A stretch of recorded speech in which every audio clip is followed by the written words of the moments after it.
Beep, beep, beep, beep. Hot Ham Radio here. Happy Friday, everybody. Happy Friday. Hamsters. Um, just took me like 2 hours to figure out how to use my damn technology. Good Lord. But I missed everybody. I just wanted to have a little quick chat.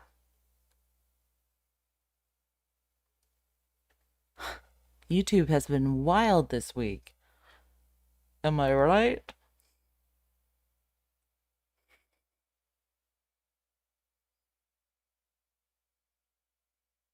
I feel like all my favorite YouTube channels have been like the chats have been crazy. I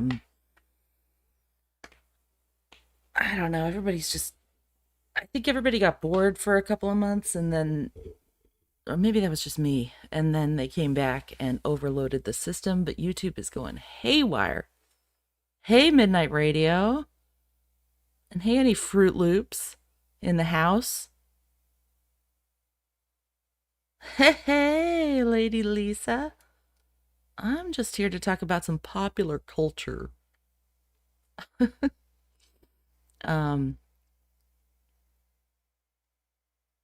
can't play any music.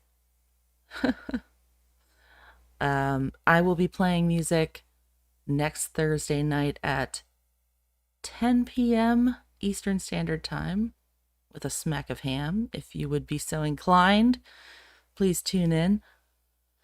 It'll be on midnightrad.io.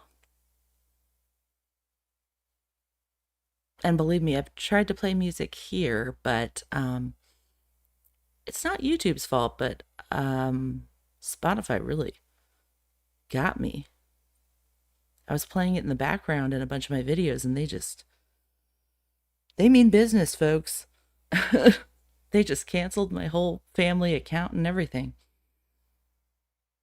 Yep, I'll be back with a smack of ham, don't worry. I don't have any music tonight, but I have a lot to blab about. Oh, and I think I got the phone line working. If anybody would want to call, we can give it a shot. But yeah, so do I have any Bravo fans in the house? I know I have a few. I think I have a few Bravo fans out there. Has anyone heard of the recent Scandoval? Does anyone know about Scandoval? With regards to Vanderpump Rules, the world's most toxic reality show ever, accidentally created, probably. Well, it's a story. It started, I think, like 10 years ago. Hey, Grant, good to see you. I love seeing some Fruit Loops. I'm just telling you all some crazy stories about Bravo, yeah. So Vanderpump Rules is a show that's basically a spin-off of The Real Housewives of Beverly Hills. I think Vanderpump Rules is in its 10th season. Ooh, congratulations, Lisa. That's awesome.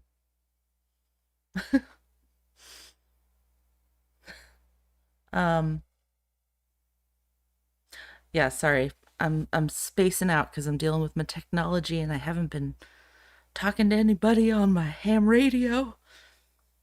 So excuse my ADD. Scandoval. So Vanderpump Rules. It's in its 10th season.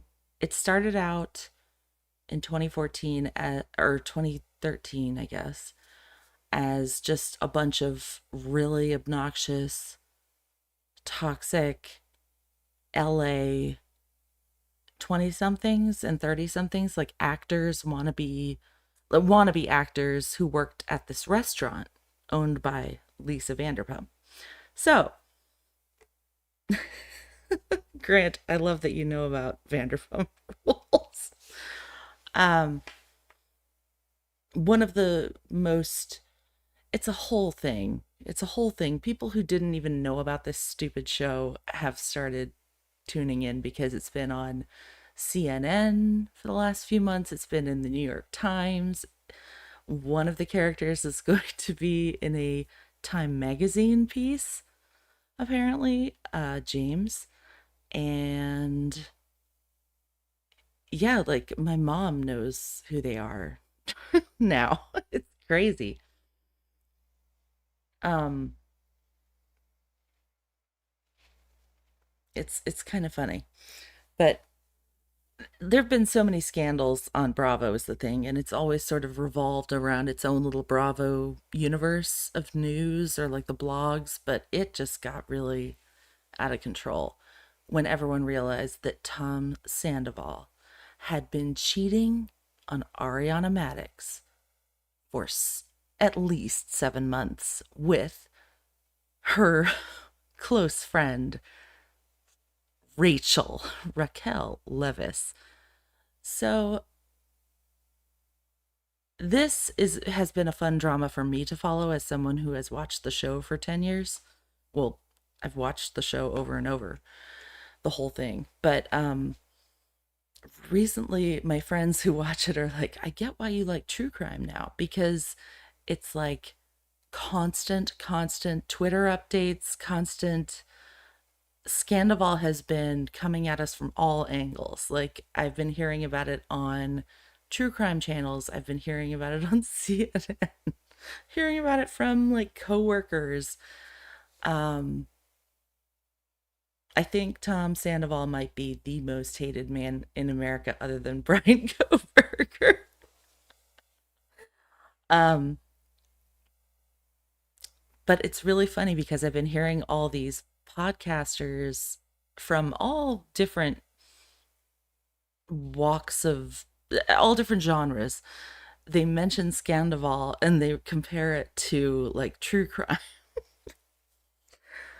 and all. It's just my worlds are colliding right now between Idaho and Scandoval. I don't know what I'm doing. But someone, I guess with fair use, I can play something from a podcast, can't I?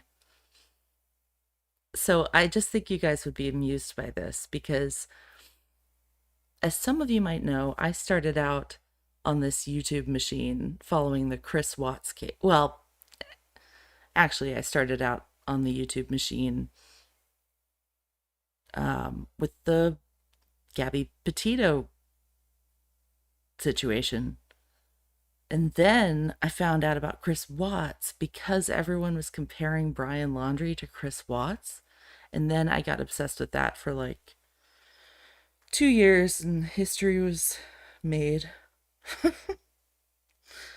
But yeah.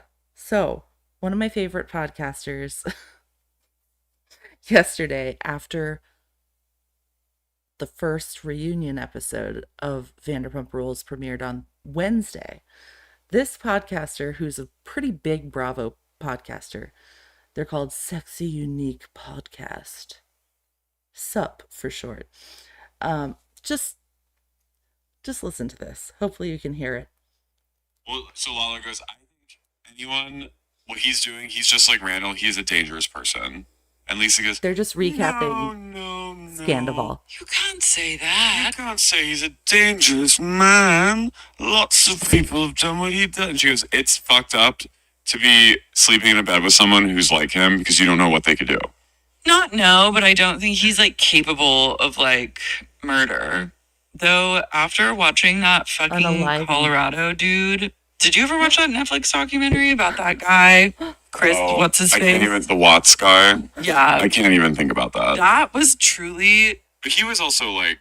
No, this is, I believe, a man who, it's not so dissimilar. It's a man that could not break up with his wife, like couldn't do it. This is like the exact hetero hell. Hetero hell. A man who's like, God, I This really is don't want to be with this person. Like, everything they do irks me, and I actually hate them. We never have sex. And like, God, I wish I could just, there was something I could do to like not be in this relationship anymore. Plus, like, I'm cheating with someone.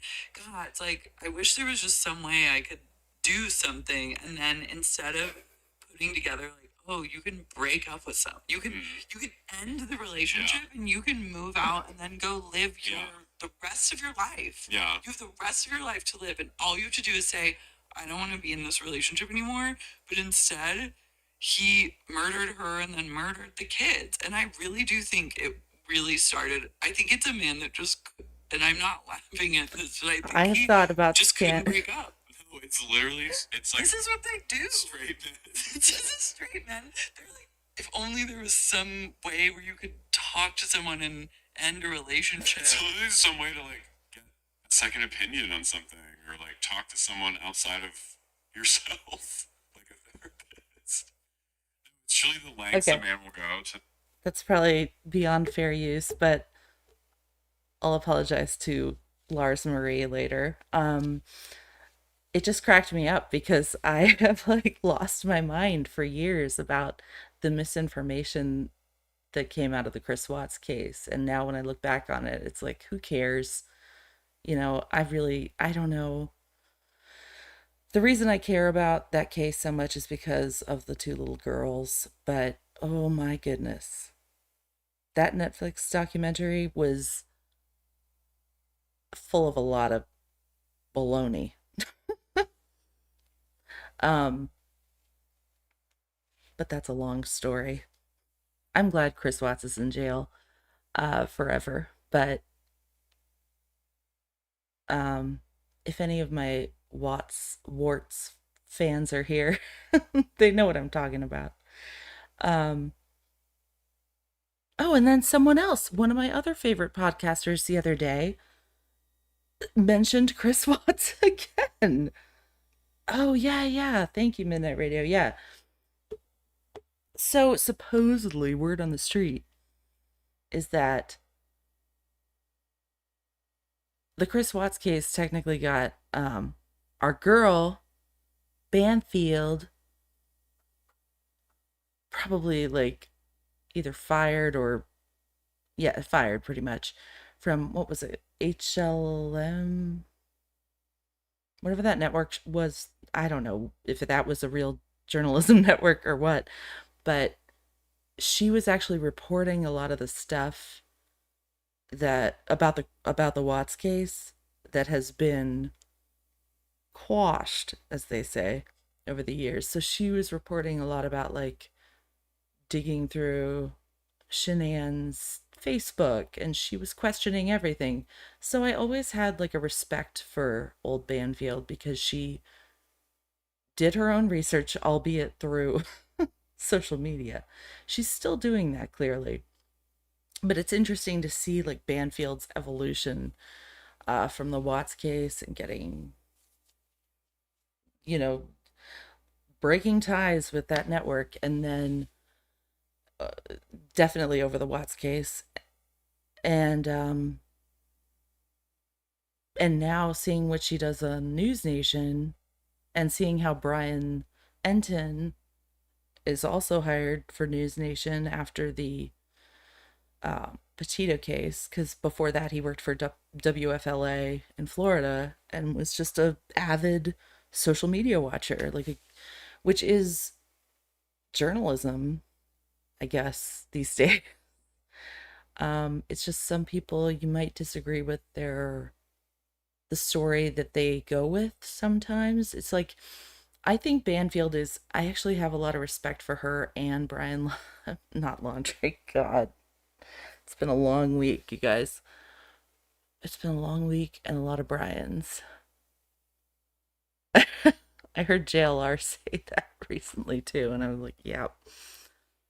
Ooh, a lot of Brian's. I don't even know any Brian. Well, no, I know a few Brian's. I think they're all right.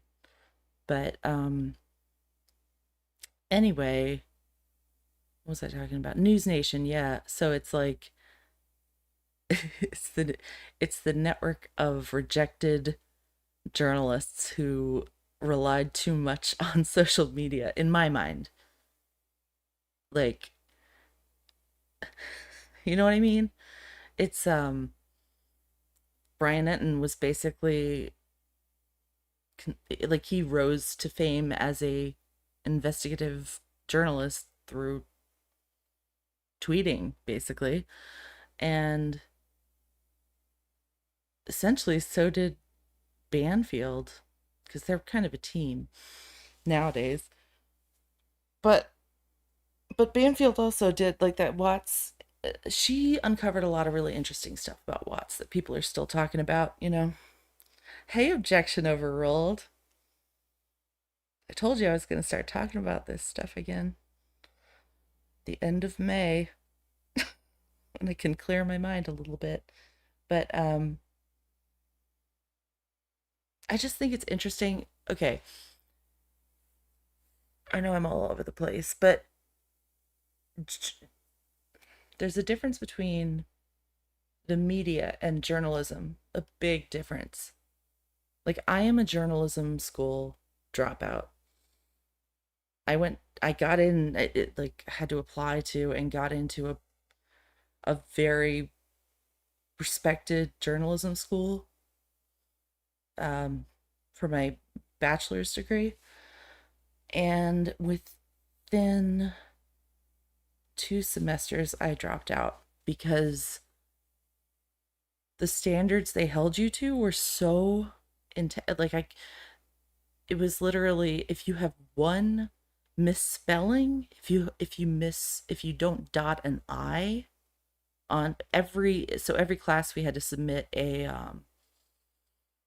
like a rundown. What do you man, I forgot. Basically, we had to submit like summaries, quick press releases every day of like the major stories. We had to read the paper every day and come in with a briefing. And there could be no errors grammatically, spelling, anything. And if there was one, we failed that assignment. And people failed the class. And I actually dropped out at the point when they said, in one semester, you have to publish, not through some internet publication, not through like city papers, free ads, or whatever. You have to officially publish 10 hard news stories in a reputable newspaper within one semester. And I was like, I am out.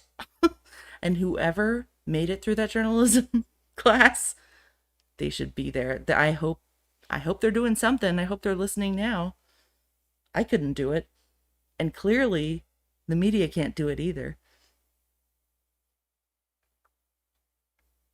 Sorry, I had a lot to get out of my system. Um they can hire Lemon. Um I'm just like mind blown by the misreporting that's going on. I don't know what I think I trust like the newspapers pretty much at this point, but not like, you know, New York Post. Well, I do read the New York Post, but yeah, And that's why the Scandoval stuff has been hilarious, because it's exactly like true crime now. All the theories and stuff. But oh, I got to play this other little clip about the Watts case that objection overruled. You know about this. One of my favorite podcasts is actually a true crime podcast. Yes, Grant, I am. I'm attempting to learn how to take calls, so feel free to call. Hopefully it will work. Never done that before. And everyone in chat, if anyone calls, please let me know if it's just me talking to myself. But before anyone calls, I just want to play this one little thing. Someone else me see. Uh-oh.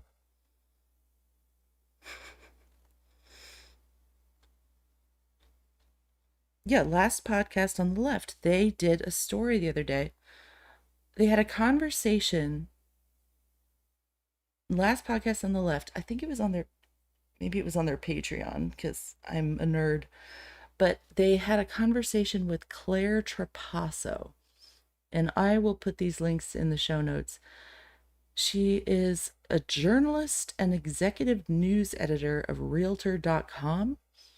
Claire Trapasso to discuss the world of true crime real estate and some of the most infamous, macabre houses on the market, including the Conjuring House and blah, blah, blah. Yeah. So I listened, and I love Last Podcast on the Left. They are a true crime podcast that's well respected. They do their research, but they're also a comedy podcast, and they do, well, I don't know. This interview's weird because they totally misreport something. Like nuts and bolts of it. About the Chris Watts. It really depends on the house and the circumstances behind it. Like, are you guys familiar with Chris Watts? He's the guy who killed his family. We've watched, I just watched the little docu-series on him. What a toad. This guy. You're right. No. The little Very bad person. But yeah, so what they do, someone bought his house? Well, no, because every story is so unique and different. So with him, he killed his wife. His wife is the co-owner, right? So she's unfortunately gone. The children, I mean, he killed his own kids. Yes. There's terrible stigma with that, right? So like, it's just him left, and he's in jail, and he's not getting out. I mean, he's just not getting out anytime soon. So what happened is, like, he can't pay his mortgage, he can't pay the water bills, he can't pay the taxes on this house. So the house has been sitting in this weird sort of like, this is fake news for all of these years. And the family of Shannon Watts, his wife, who he, strangled to death, they sued him, to get, they sued him for cash on it. And because he doesn't have cash, he's in jail, they put a lien on the house. And it was like, it was a $6 million lien on the house. So in theory, anybody who bought the house would have to take this lien with it because the liens go with the house. So the house isn't worth $6 million, no, right? It's not. No. So you have this giant lien attached to the house. And I believe they transferred the deed formally over to Shannon's parents, to her father. And so I believe it was put up on the auction block, but there haven't been any buyers. So this house is just sitting here in limbo. No. Someone bought it. Like Jeffrey Dahmer? A few months ago. So Jeffrey Dahmer, yes, Lisa Maxwell. That's what I'm saying. This episode came out the other day. Of those guys in it. Yeah, and it has a huge following. You need to repaint. Like, I'm not going to keep playing it because, exactly, it's just, the house was sold recently to a family. And friend of mine double checked that for me the other day.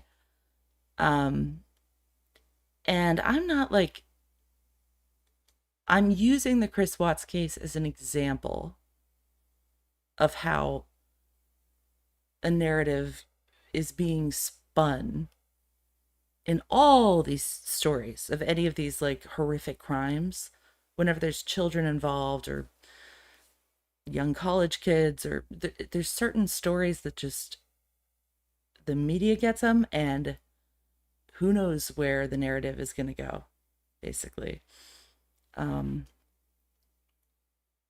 Yeah, that's pretty much what I've been thinking about lately, especially with the with old Kohberger, old Bryan Kohberger, suspect, who has been Googling himself apparently since he was born. If anybody wants to call in, oh, here, let's see if this works. I'm gonna play finally a message from Electra. Let me know if you guys can hear it. Hey, hot hamster. I hope this call is anonymous because this is DJ Electra, and you never play my voice message yet. But I love you still, I'm and doing your it. music rocks. Did you guys hear that?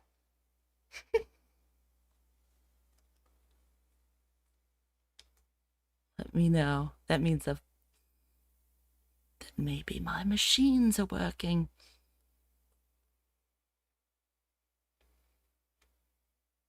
But yeah, uh I I don't mean to be negative with my journalism is dead thing, but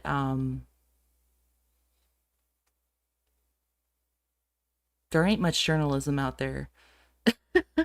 Midnight radio's great. Um I love listening to all those. Well, I don't love listening to all the stories, but I am horrified on a daily basis by them. I don't know. I feel like the only place to find real news is through YouTube lately, as far as especially with true crime. But it takes a while to sort of sift through the madness and find the people to trust and find the, you know, I've followed so many different creators, even in like 2 years, that have turned out to be just complete nuts.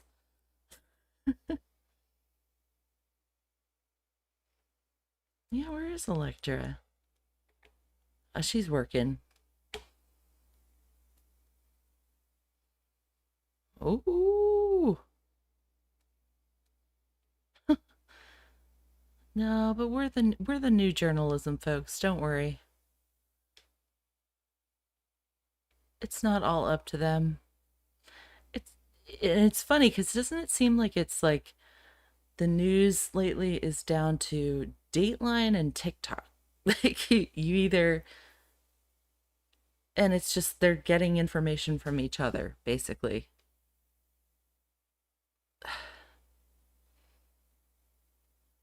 It's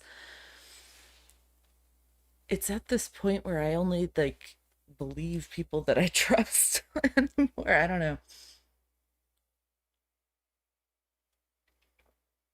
I resubscribed. I restarted my membership to the Idaho Statesman because they had a $5 for 3 months deal going on. Um, but now there's no preliminary hearing.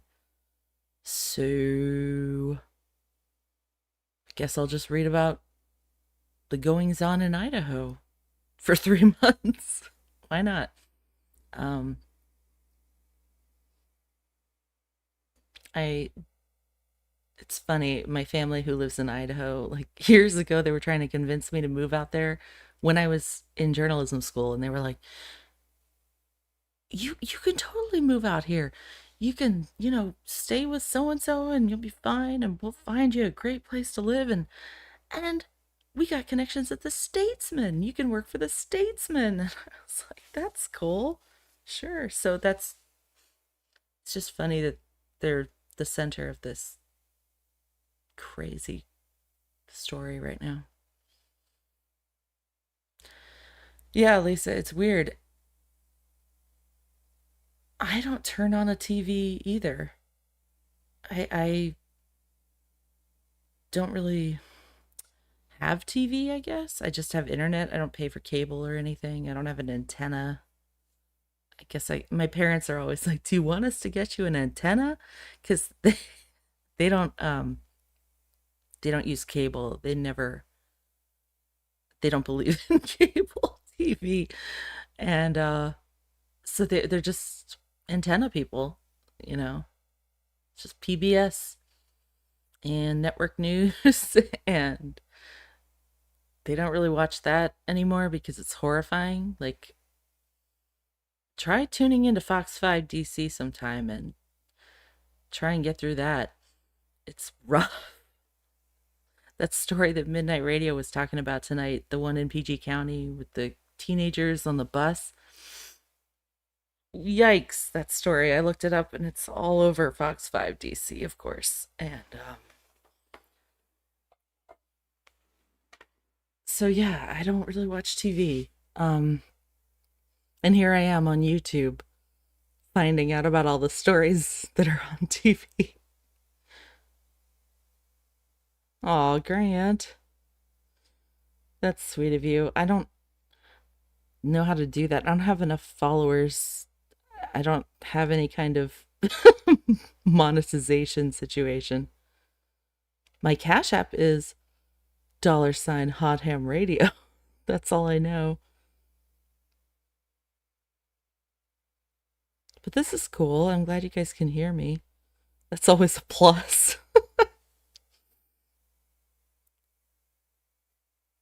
Oh, but yeah, that was the other thing. So, my friend gave me his mom's password to her, this sounds terrible, but to her Xfinity account, which is just, she doesn't ever log in. And so I literally can just watch all cable TV at any time. And I can like pull it up on my computer. And that's how I can watch Banfield. Because you know those videos that she releases, that News Nation releases every day, it's only a fraction of the madness that is the entire show, Banfield. And Dan Abrams and Cuomo. They can all get a little wild. And it is entertaining, I will say that. But I think the Dateline last week really put the nail in the coffin for me, in the coffin dapper. Oh, Grant, well, thank you anyway. It's okay. Oh, I have a PayPal account, but I don't know what my name is. I'll have to make one. But yeah, that Dateline. What was that Dateline doing? Do you think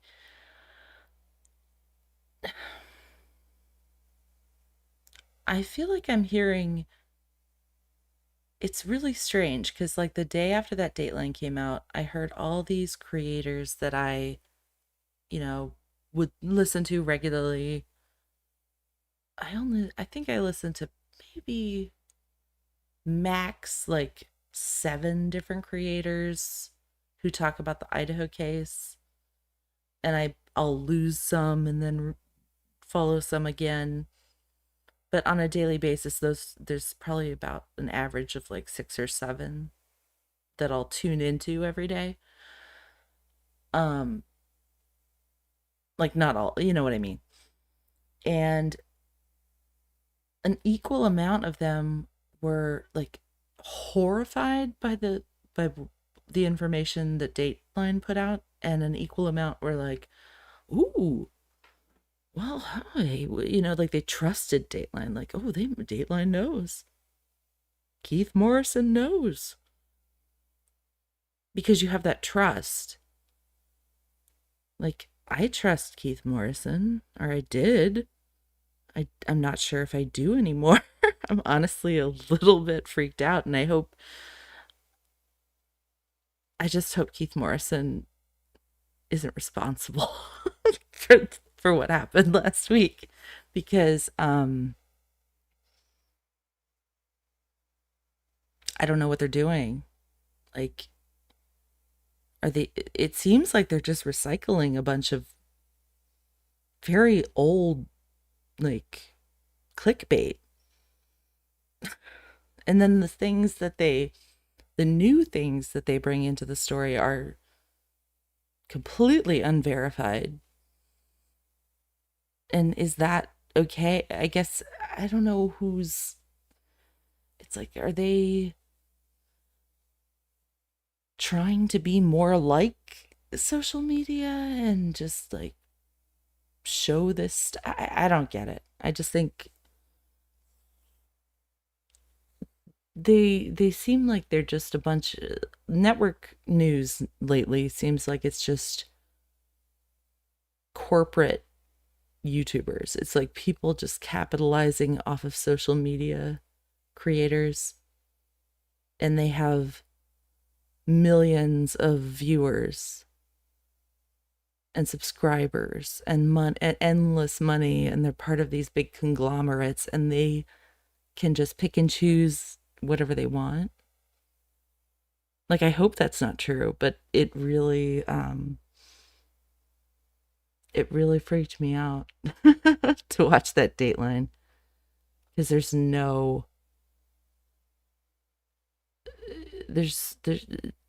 just a source. You can't do that.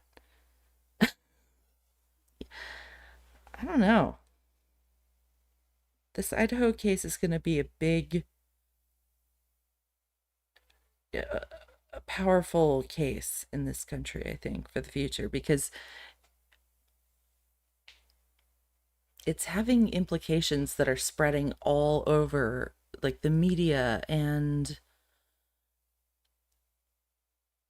just culture. It's changing the way the media is acting, I think, in a bad way.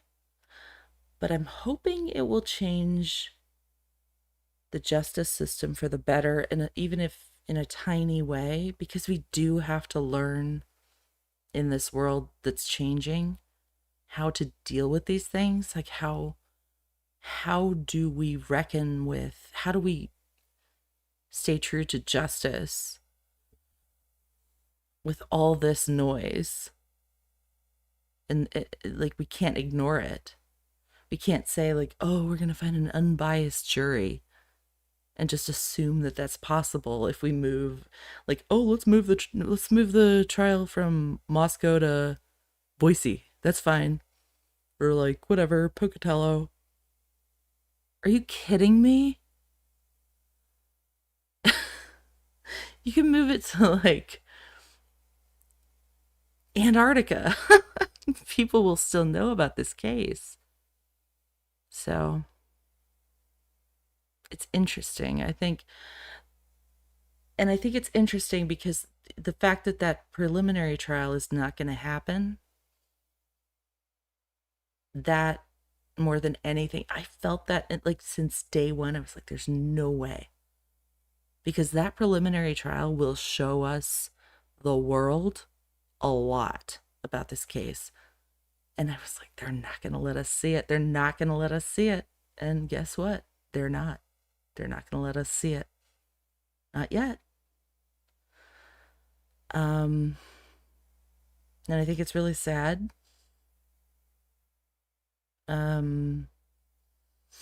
Everybody's sort of like privatizing everything lately. Do you know what I mean? Like, there's no transparency anymore.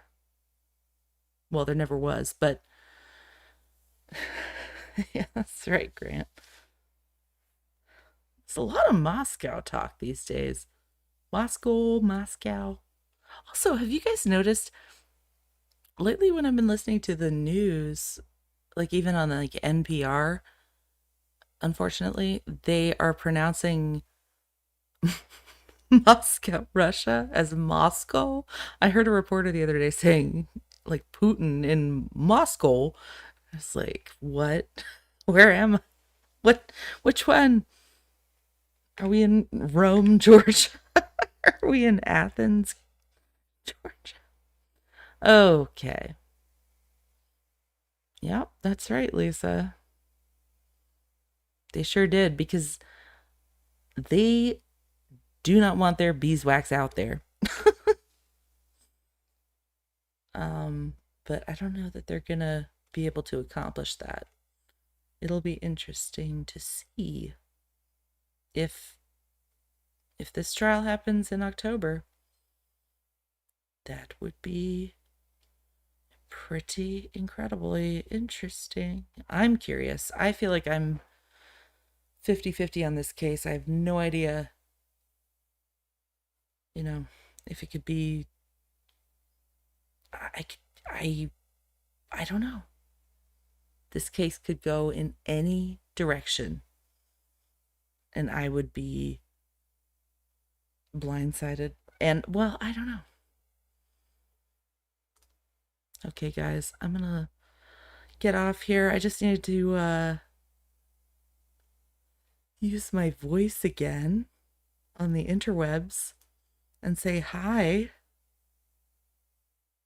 Oh, I got another 556-9255 to opt out. I'm getting spam calls.